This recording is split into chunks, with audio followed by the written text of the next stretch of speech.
दा गाइस आङो साइडआव मोनसे भिडिअ होगासिनो दं। बे भिडिअआ मा साइजनि नोंथांमोना एसेब्लाबो नुदों नङा होमब्ला नायगासिनो दं। दा बेखौ लानानै फंनैसो बाथ्रा सावरायगोन। दिनै बे नेम प्लेटखौ लानानैनो इउपिपिएल दोलोनि माने AYZ बिथांमोना गोबां बाथ्रा माने बुंसोलाबायदों। दा दिनै नोंथांमोना बे नेम प्लेटखौ नायलाय माबायदि बियो, बिसि गोरा नेम प्लेट बियो आरो माजों बानायनाय बे नेम प्लेटआ। दा दिनै बे नेम प्लेट गुगानायखौ लानानै दिनै बिथांमोना मोनसे पलिटिकेल इस्यु बानायगासिनो दं। BPF दोलोखौ मा रोखोम माने ब्लेम खालामनो हागोन बे बाथ्राखौसो लानानै दिनै माखासे इउपिपिएल दोलोनि गेसाव माने खर' गेसाव जोलैनि हांगार प्रकाश बोरमा फान्थामोन बायदिया दिनै सिन्था धारना खालामनो रोङालासिनो दिनै नुनानै जानला मोनला माने बाथ्रा बुंबानो माने ससियेल मिडियायाव बिथाङा क्रेडिट लानो हागोन सानदों आरो। खिन्थु दिनैनि दिनाव प्रकाश बोरमा फान्था इउटुबार बिथांमोना दिनैहाय ओरैबायदि सिनायजादों रायजो राजाफोरजों। प्रकाश नार्जारी बिथाङा सासे मेलेम गेसाव इउटुबार होननानै दिनै रायजो राजाफोरनो बिथाङा गावखौनो गाव फोरमान होदों। दिनै जाय नेम प्लेटखौ बिथांमोनहा बे गेटआव सिथाबदों बे जाहैबाय मोनसे प्लास्टिकजों बानायनाय। दा बे प्लास्टिकजों आरो बै पस्टआव जेनाखि लगायनांगौ बे जाहैबाय प्लास्टार, बे जाहैबाय प्लास्टिक। बबे दुनियाव बे प्लास्टिकजों माने अरजाबफेरखो रायजोफोर नोंथांमोना सिन्था खालाम। आरो दिनै बिसोर पेपार बायदि जेनाखि नेम प्लेट बेखौ लगायनानै दिनै जानला मोनला आबुल थाबुल माने बाथ्रा बुंनाया दिनै बिथांमोननि थाखाय समायथाव नङा। दिनै लाजिनांगौ बिथांमोना। आरो सासे इउपिपिएल दोलोनि सासे डायनामिक लिडार बिथाङा मोना थांनानै भिडिअ बानायहैलायलायदों बियो।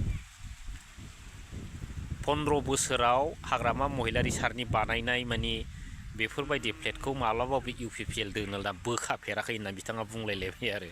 लाजिनांगौना रायजोफोर। दिनैनि दिनाव 15 बोसोर मानाव गेदेर महिलारी सारा सरखार बानायदोंबाबो नोंसिनि बायदि आल्टिमेट एकदम डुप्लिकेट बेफोरबायदि प्लास्टिकजों बानायनाय नेम प्लेटखौ हाग्रामा महिलारी सारा दिनैसिम लगायफेराखै। बिदिब्ला बै हाग्रामा महिलारी सार बानायनाय जेनाखि नेम प्लेट बेफोर गुगागोन नामा? नोंथांमोना खन्था लानानै इखुबाबो हानाय नङा माथो, बायस'गोनसो। दा नोंसिना हनै एकदम प्लास्टिकनि ओरै दांबानो गुगालाबायगोन। सेर गाजोल मोनबा 6था दोलाबायनाय बिदिजों बे फाग्ला प्लास्टिकनि नेम प्लेटआ थाफेरो। बुरबकफोर, जोलैनि हांगारफोर, जाम्बा साइजफोर। नोंसोर दिनै ओरैबायदि सिनायजाबाय माने बे इउपिपिएल दोलोआव सासेबो माने गियान गोनां माने साननो हनो गोरों माने मानसि गैमारा होननानै दिनै रायजो राजाफोरजों नोंथांमोना सिनायजाबाय बुरबकफोर। दा दिनै नोंथांमोना BPF दोलोखौ माबा मोनसे फिसा दाय नुबानो ब्लेम खालामनायनि बाथ्रा ससियेल मिडियायाव लाबोलाबायो। दिनै गावनि परिचयखौनो दिनै नोंथांमोना होनानै लागासिनो दं जाम्बाफोर।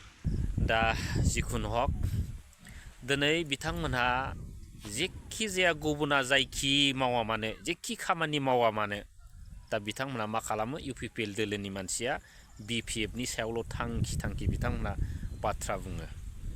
नाथाय बिथांमोनहा बै खामानिखौ सोर मावदों बेखौ माने बिथांमोनहा नोजोर होनायाव गैया। डाइरेक्ट दाय नुबानो बे BPF दोलोनि मानसिथार बेफोरबायदि बाथ्रा बुंनायखौ जों नुबोदों। दा दाख्लै सालाखाथियाव माखासे हान्जाफ्रा बम होलायबाय। दा बेबो BPF दोलोनि जालायबाय जाहैदों। दा दिनैनि दिनाव प्रुफ मोनबाय बमखौ सोर होआमोन, बुरबकफोर। दा बेनो जाबाय नोंसिना BPF दोलोनि बम होनायफ्रा। दा दिनै बेफोरखौनो नोंथांमोना सिन्था खालामदो जाम्बाफोर।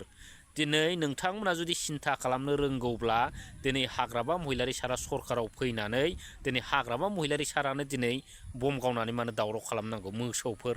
दिनै नोंथांमोन बायदिनि पार्टिफ्रासो बेफोरबायदि बम होलाबायनो हागौ सरखारखौ माबा मोनसे गाज्रि बरनाम होनो थाखाय। खिन्थु हाग्रामा महिलारी सार बिथाङा सरखाराव फैनानै दिनै गावनि सरखारावनो दावराव खालामगोन नामा? दिनै नोंथांमोननि मेलेमा मा रोखोमनि मेलेम बेखौ सिन्था खालामलाय बुरबकफोर। आरो मोनसे बाथ्राया मा? दिनै बिथांमोना बिटिआर आरो बिटिआर होनगासिनो दं। बिटिआर मुङानो बिराद माने गिदिरखा, बेफोरबायदि बिराद बाथ्रा बुंगासिनो दं। आरो बिटिआरनि दफाफोरखौ मावफुंनो थाखाय माखासे बिथांमोना आन्दलन खालामनो नागिरगासिनो दं। खिन्थु बिटिआर दफाफ्रा एबा बिटिआर सान्ति सुक्तियादि बिथांमोननि जेनाखि भबिसत इउपिपिएल आरो एबसुनि भबिसतखौ दंस' खालामदों दिनै बिथांमोना बेखौबो माने गोसोआव गैया आरो माने खेल गैया। दिनै बिटिआर सान्ति सुक्तिखौ लानानै बिथांमोना जोबस्रांबाय फाइनालि, अब्लाबो दिनै बिथांमोना बिटिआर होनगासिनो दं। दा बेखौ सिन्था खालामदो रायजोफोर, दिनै बिटिआराव जेबो गैया होननानै मिन्थिखागौ आरो बिटिआर दफानि जेनाखि 125 एमेन्डमेन्टआ जुदि मावफुंजायोब्ला बर' हारिनि थाखाय बिराद गिदिर खैफोद माने सुक्ति होननानै मोनथिगौ, अब्लाबो बिथांमोना बेखौ मावफुंनो दिनै नाजागासिनो दं।